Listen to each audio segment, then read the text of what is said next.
that this Congress, which appropriated $1.5 billion for this operation on the part of then President Biden, the admittance of all of these refugees and parolees, their supposed supervision, $1.5 billion of that money, tens of millions of dollars went to pro-terrorist organizations in this country that were supposed to help monitor these refugees and move them along the parole system, but in fact took the money and did who knows what with it.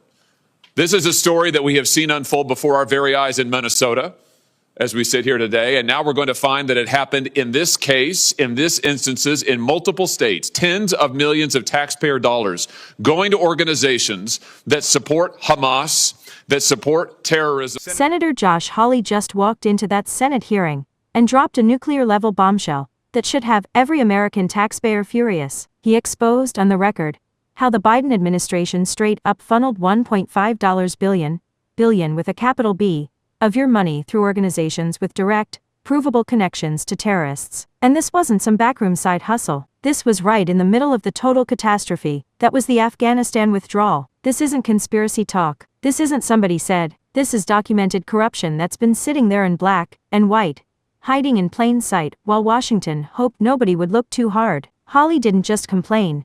He methodically ripped the entire Afghanistan refugee program to shreds. He laid it all out. Standard vetting? Completely thrown out the window. Tens of thousands of people, tens of thousands, paraded right into the country with basically zero real background checks. And the cash? Tens of millions of your hard-earned dollars handed over to pro-Hamas groups that openly celebrated the October 7th terrorist attacks like it was a holiday. The body count is already starting to show. Remember that tragic shooting in Washington, D.C., carried out by an Afghan parolee who had no business being here? The scandals still exploding in Minnesota and popping up in state after state? Hawley made it dead clear.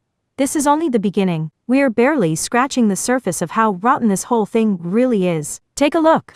Thank you very much, Senator Cornyn, and thank you for holding this hearing. It's a timely hearing on a vital matter.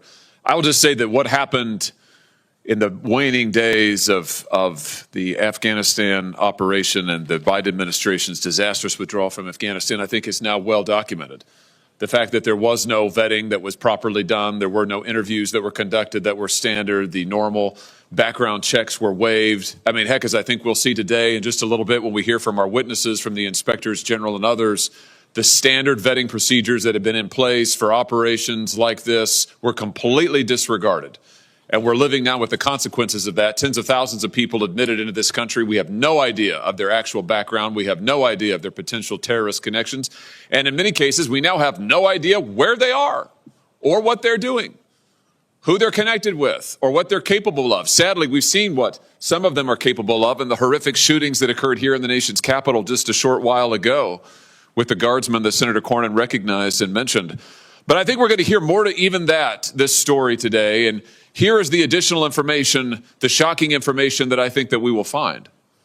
That this Congress, which appropriated $1.5 billion for this operation on the part of then President Biden, the admittance of all of these refugees and parolees, their supposed supervision, $1.5 billion of that money, tens of millions of dollars went to pro-terrorist organizations in this country that were supposed to help monitor these refugees and move them along the parole system, but in fact took the money and did who knows what with it.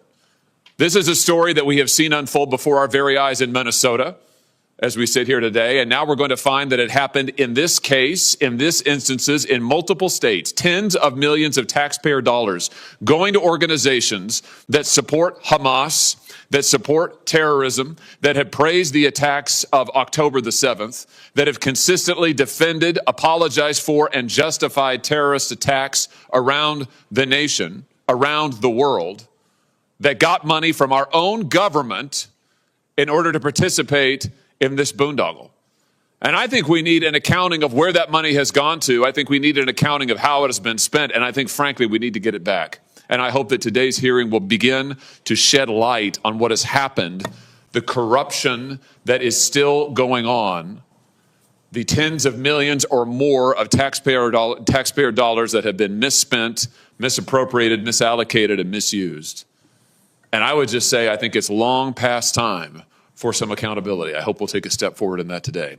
Thank you, Senator Cornyn. What Josh Hawley unleashed in that hearing wasn't some feel-good political performance for the highlight reels. It was a goddamn masterclass in actual leadership, the kind that puts the American people first and doesn't give a damn about being polite. While most of Washington has already memory hold the Afghanistan disaster, shrugged, changed the channel, and moved on to whatever outrage is trending this week, Hawley said screw that. He flat-out refused to let this epic failure just disappear into the fog like it never happened. And thank God somebody in that swamp still has the guts to do it. This is what real representation actually looks like, not spin, not sound bites, not we're looking into it. Hawley didn't mince words. He didn't tiptoe around with diplomatic BS. He didn't pull the classic Washington move. Mild criticism today, backslapping tomorrow. He called it exactly what it is: corruption. Theft of taxpayer funds, a straight-up betrayal of every hard-working American who pays into the system expecting it not to bankroll terror cheerleaders. He demanded real accountability, no vague promises, no we'll circle back. He made it crystal. He's not stopping until every single dollar is tracked down, every misuse explained, and, if there's a shred of justice left, yanked back from the frauds who took it. And let's cut the crap.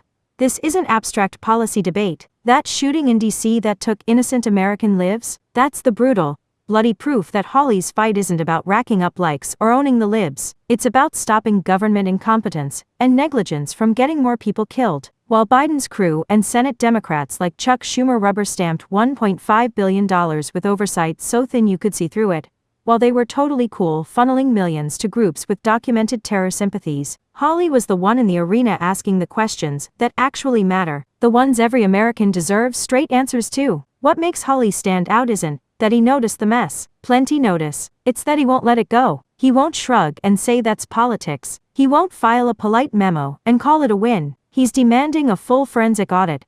Where did every cent go? Who spent it? How? And most importantly, get that money back from the organizations that lied, cheated, and cashed the checks under false pretenses. That's the kind of aggressive, no apologies oversight every single taxpayer should be getting from every member of Congress, not the weak, spineless, go along to get along garbage we usually see. Hawley isn't playing the game. He's calling out the whole rigged board, and if more people in power had even a fraction of that fire, maybe we wouldn't be dealing with disasters this big turning into cover-ups this blatant. This isn't red versus blue, it's right versus wrong, and Josh Hawley just made damn sure nobody gets to pretend they didn't know anymore. If you're fed up with the lies, sick of the excuses, and want more raw, unfiltered truth drops like this, hit subscribe right now. We're not letting up. The next one's already in the chamber.